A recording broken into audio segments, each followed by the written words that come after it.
90, 91. I met Roland. He was a DJ and he was doing music. He had been already working with the Geto Boys, but he was from New Orleans. And somebody said, you got to meet Roland. You got to meet Roland. They brought me to his house, and Roland had, the whole DJ setup and keyboards. It was like the basement studio. And, he brought me to the Geto Boys, Scarface, Bushwick, Willie D. I remember him telling me that I'm going to bring you there. They're going to love you. And I didn't believe it at first. I didn't believe it until I got all the way there. And Scarface and Willie D walked in the room that I believed that he really did it. And that's when I knew that was my shot. And I started going in the studio writing songs for Bushwick because they loved my music as soon as they heard me.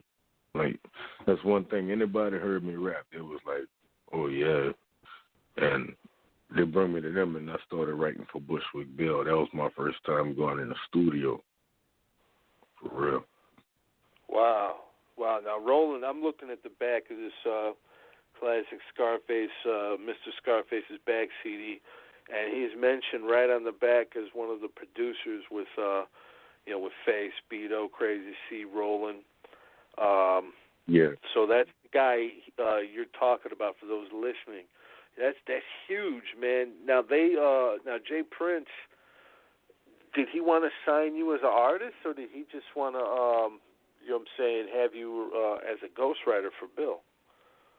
No, immediately he wanted to sign me as an artist. He even tried to do it the first week I met him. He gave me a contract. He was like, definitely. And this was at the time when Willie D was leaving the Geto Boys. Yeah.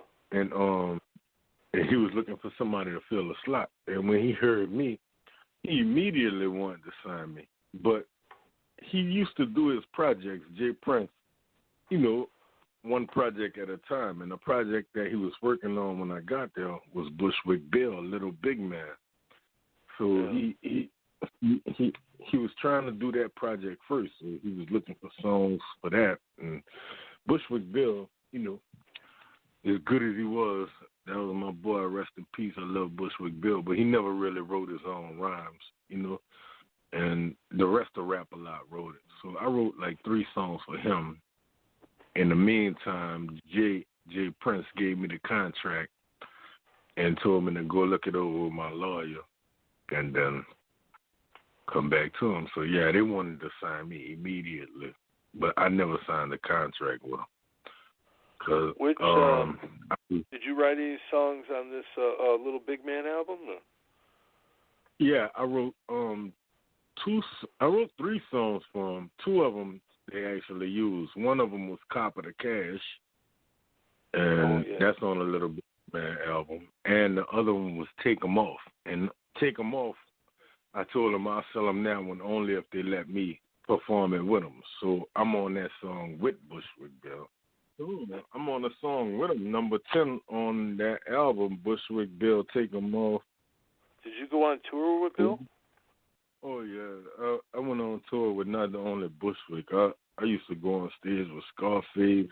When me and Scarface became friends after writing the Bushwick thing, and me and Willie D on his solo project, even though he left Rapalot, I went on tour with them. We went all over the southern eastern hemisphere, like everywhere between Dallas to Florida. I went on tour with them, and we was about to go work our way up north to the East Coast and across the Midwest and the West. But somewhere in between there, I didn't like the vibe I was getting with Rapalot Records, you know what I mean? And the way it was a lot of stuff going on where artists wasn't happy. And so I broke off in the middle of the tour. I went on tour with them for a while, but I wasn't feeling the vibe. Like, I just felt like artists was being, I don't know, they wasn't getting their just due. Yeah. Yeah, it definitely, well, you hear that a lot. I know if you look at the Mr. Scarface album cover that got Reddy Red's face blacked out, You can't see them. Mm-hmm. So yeah, man. It was a hard time in hip hop. It was the South, the first time the South had a group like Geto Boys and Rapalot Records was up and coming, but they was also learning their way as they go. You know what I mean? And it was just, I seen a lot of artists starving. You know what I mean? Rapalot might have had about 15 artists at that time, but all you heard about was the Geto Boy, Scarface, Bushwick, and Willie D. You know, other rappers did okay, but Jay Prince's focus was his money making, and that was Geto Boys. And if he wasn't Geto Boys, he was just basically sitting around another rapper. At that time, you know, they had a lot of dudes. I wasn't the only one that was talented like that. They had dudes like Gangsta Nip, who wrote Chucky. You know what I mean? That never was known. You know, I'm like, I'm not doing that. I left Texas and went back home. Scarface was Jay Prince's moneymaker. He was the breadwinner. Scarface is one of the best rappers that ever lived. And I was in awe of him. You know what I mean? And every other rapper in that era was in awe of Scarface. Scarface had the game on lock. And Jay Prince, he was just a businessman doing what businessmen do. You know what I mean? I'm not going to invest all this money until you prove that you can make money for me. And that's how it was. And unless you proved yourself capable of making the kind of impact on the country or the music business that Scarface did, you was just another rapper. You know what I mean? And as much as Jay Prince loved my lyrics, until I started making money for him, it wasn't happening. And I watched a lot of artists.